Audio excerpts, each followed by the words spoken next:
Bonsoir tout le monde, ici Monsieur Cacahuète et Bonjour. ce soir nous sommes jeudi 30 janvier 2020, il est 22h39 et ce soir donc c'est Zouloud qui a choisi le film, donc c'était le DVD Corina Corina. Alors je sais pas pourquoi elle dit Whoopi en haut, parce que, ben si justement parce que c'est Whoopi Goldberg.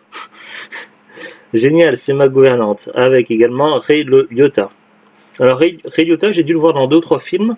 Je ne sais pas s'il a fait beaucoup de films, mais je me souviens surtout de cet acteur-là dans des films de mafieux et trucs comme ça. Un acteur que j'aimais plutôt bien, mais c'est vrai qu'on l'entend plus trop parler de lui. Whoopi Goldberg aussi, qui était très présente dans les années 90, et on entend de moins en moins parler d'elle, mais elle doit continuer à faire des films certainement. Alors c'était un film que The Glut connaissait bien, non? Tu avais dû le voir plusieurs fois. Moi, c'est la première fois que je le voyais. Alors pas que je voyais pas le DVD lui-même. Le DVD en lui-même, c'est un DVD qui est assez courant, qu'on a vu beaucoup de fois en brocante, à cash ou ailleurs. Mais c'est la première fois que je voyais le film en lui-même. Je connaissais pas du tout. Donc c'était un petit peu la découverte pour moi. Alors je vais vous lire le synopsis. Une banlieue américaine simple et tranquille. C'est là que vit Manny Singer, compositeur de jingles publicitaires.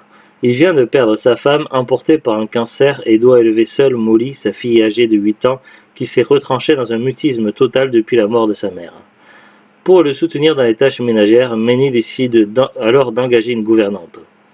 Après un essai infructueux, le jeune veuf se tourne en désespoir de cause vers une candidate pour le moins inattendue, Corina Washington. Dans ce DVD, le film en version française et en version originale sous-titrée, les chapitres et le film annonce en VF. Alors, pour résumer un peu le film, déjà, si vous connaissez un petit peu la série Une nuit d'enfer, ça pourra vous rappeler certaines choses. Je parle pas, c'est pas dans le délire avec des blagues, tout ça, comme dans Une nuit d'enfer, mais il y a un petit peu l'esprit, non, un petit peu. Comment dire? Alors, pour résumer le film, donc ça commence directement sur un repas d'enterrement. Donc la petite fille, donc elle est triste, sa maman est morte, tout ça. Donc elle ne parle plus, tout ça, et elle a du mal à affronter en fait le choc, tout ça. Quant à son père, c'est compliqué pour elle par rapport à son père, puisque son père également, c'est encore très douloureux. Mais il doit faire face, il a un travail et il doit trouver une solution. Donc du coup il va passer un casting de gouvernante.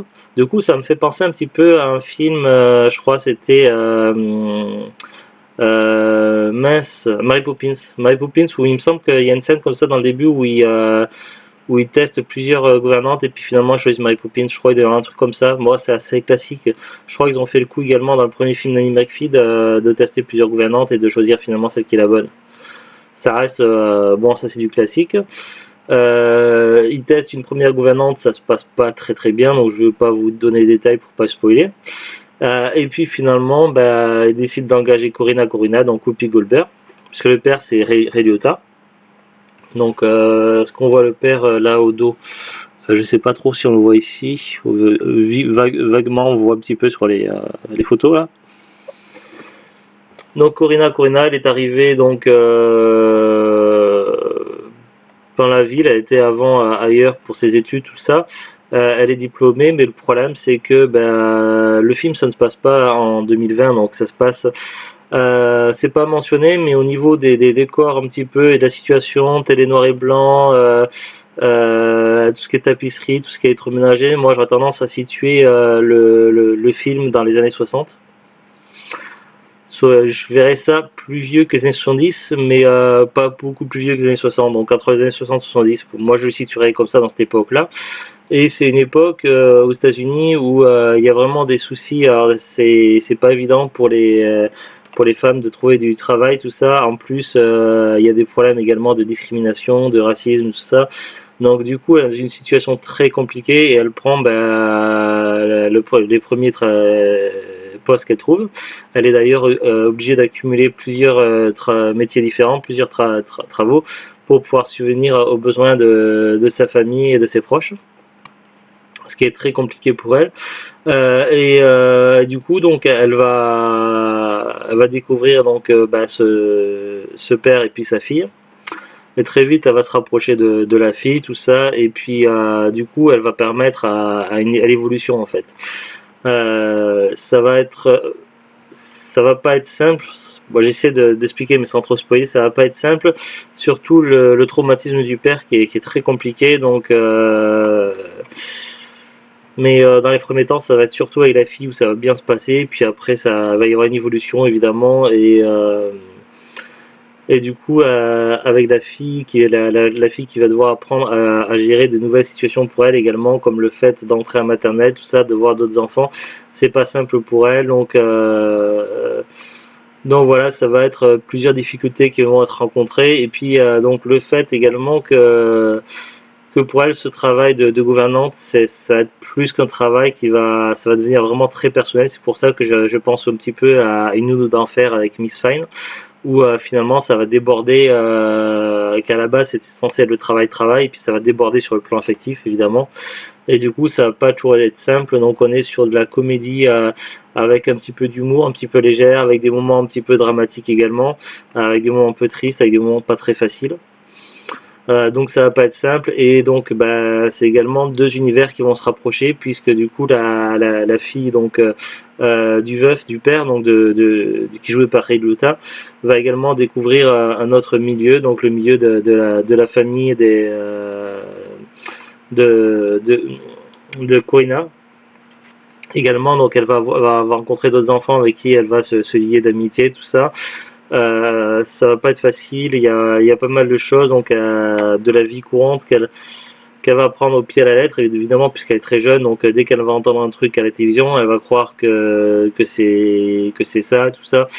Donc c'est vraiment pas évident. C'est un film qui joue beaucoup sur les émotions, un film affectif, avec évidemment, donc comme c'est un film avec Whoopi Goldberg, on sait très bien que généralement c'est pas des films d'horreur avec Whoopi Goldberg, c'est généralement de la comédie ou de la comédie dramatique avec un dénouement plutôt heureux. Donc voilà, donc c'est pas vraiment du spoil quand on sait qu'il y a cette actrice là, on sait que normalement ça devrait plutôt bien se terminer. Donc voilà, c'est un film assez touchant, assez poignant, et vraiment très sympathique, assez frais. Donc je pense que ça doit, pour une grande partie pour une grande enfin pour beaucoup de générations de personnes, ça doit être un film culte. Moi, j'irai pas jusque là en ce qui me concerne, puisque c'est un film que j'ai pas connu dans ma jeunesse, mais ça reste pour moi quand même un très bon film qu'on peut considérer comme un classique sans problème. Pourquoi pas avoir dans son étagère, en tout cas. Il doit pas être très difficile à trouver. En tout cas, nous on l'a vu assez facilement dans les caches, les brocantes. Après sur internet, c'est pas tout à fait pareil. Mais voilà, donc plutôt content. Plutôt une bonne surprise. Voilà, je sais pas si tu as quelque chose à rajouter, Zulut, sur Corina Corina. C'est vrai que tu connais mieux le film que moi, donc. Voilà, donc ensuite je vais regarder la fiche Wikipédia. Donc synopsis, ils ont marqué Corina et avec un seul N. Ils ont fait une faute d'orthographe, ils ont juste écrit Corina. Donc voilà, la fiche de Wikipédia est totalement pas à jour. Ils ont fait de la merde. Le film est de 94. Donc sorti aux États-Unis le 12 août 94, en France le 16 novembre 94. Au niveau du casting, donc on trouve Whoopi Goldberg, Ray Liotta, Tina Majorino, Wendy Crewson, Don Harmesh, Larry Miller, Joan Cusack, etc. Je vais regarder vite fait quelques filmographies. On va regarder ensemble. Également la fiche de la fille, voir ce qu'elle est devenue. Alors, Whoopi Goldberg, donc je l'ai vue dans pas mal de films dans ma jeunesse. Alors, alors elle a commencé en 85. Dans quoi je l'ai vue? Je l'ai vue dans Ghost. Je l'ai vue dans Sister Act. Sister Act 2. Corina Corina, maintenant je l'ai vue.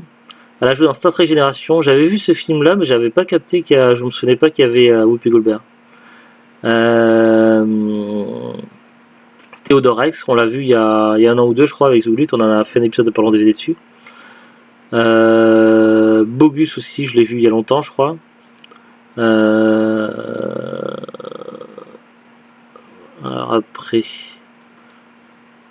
Rat Race, on l'a DVD, mais je l'ai pas vu. Monkey Ball, j'ai vu plusieurs fois, j'avais pas capté qu'elle. Ah si, elle jouait la mort, ouais, je me souviens maintenant. Donc je l'ai vu dans Monkey Ball. Je l'avais vu dans un film fantastique que j'avais en DVD autrefois que je n'ai plus et je le vois pas mentionné là sur la fiche Wikipédia. C'était avec des elfes ou je sais plus quoi.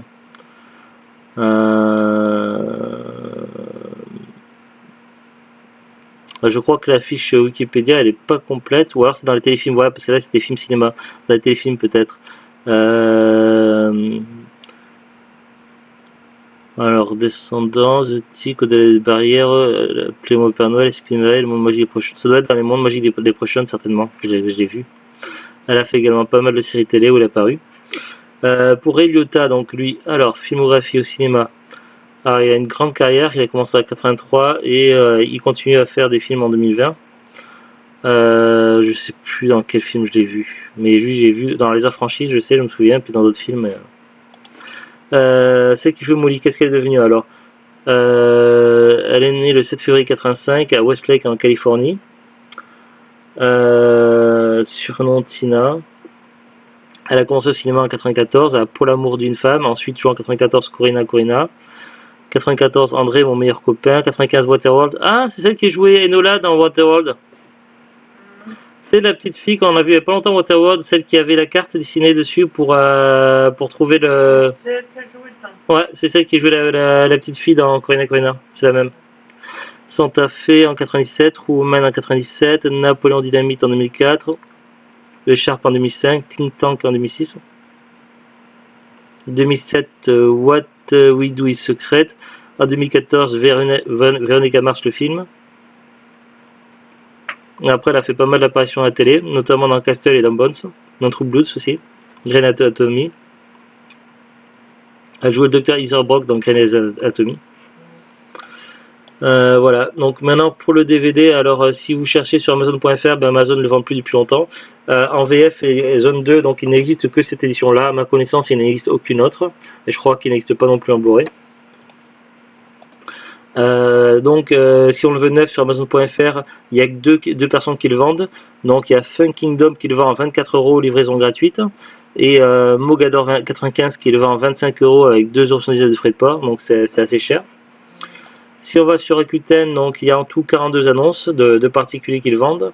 On peut l'avoir neuf sous blister, donc à partir de 9 €, vendu par Torbilleur avec 3,99 € de frais de port. Ça fait plus de 10 €, ça fait quand même assez cher. Après, évidemment, on peut le trouver donc toujours sur Rakuten d'occasion à partir de 90 centimes en bon état. Mais après, il faut savoir qu'est-ce qu'ils disent par bon état et savoir s'il n'y a pas trop de rayures. Mais sinon, c'est un DVD, comme j'ai dit, qu'on peut trouver assez facilement dans les magasins d'occasion, style les magasins cash ou en brocante. C'est un DVD qui est vraiment pas très rare. Donc, il vaut mieux essayer de le trouver par chez soi d'occasion plutôt que de chercher neuf sur internet. Il reviendra beaucoup moins cher. Voilà, sinon, ça reste assez classique et ma foi, j'ai bien apprécié. Après, c'est évidemment pas le film qui se regarde plusieurs fois dans la même semaine, quoi. Il faut attendre peut-être quelques années avant de le revoir, mais en tout cas, ça se regarde plutôt bien. Allez, on vous dit à très bientôt et bon week-end qui arrive et au revoir. Au revoir.